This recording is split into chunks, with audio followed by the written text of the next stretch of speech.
When God really wants to bless you, he sends you a friend.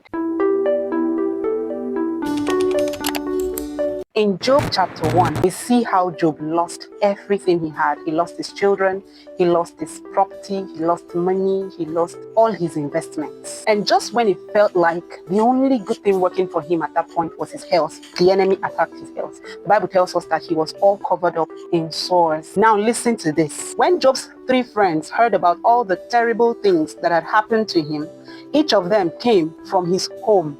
Eliphaz of Teman, Bildad of Shua, Zophar of Naamah.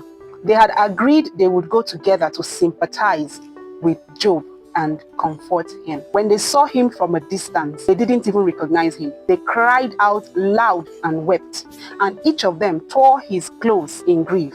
They threw dust on their heads. Then they sat down on the ground with him for 7 days and 7 nights. No one said a word to him because they saw that he was in such great pain. Just ask yourself this one question. Do you have that one friend that can spend themselves for you as these 3 friends of Job did? Think about it.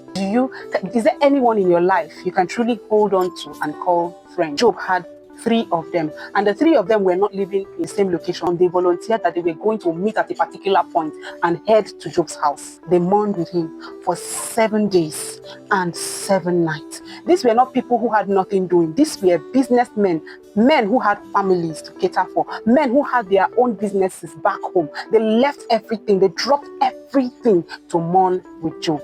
God uses friends to encourage us, to sharpen us, to mold us, to inspire us forward, even to challenge us. One of the most defining life decisions you will ever make is choosing your friends. So here, when you're choosing your friends, choose friends who are self-secured, secured enough to call you out if your success is beginning to get to your head. Friends who are secured enough to celebrate your success like their own, even though they themselves have not succeeded.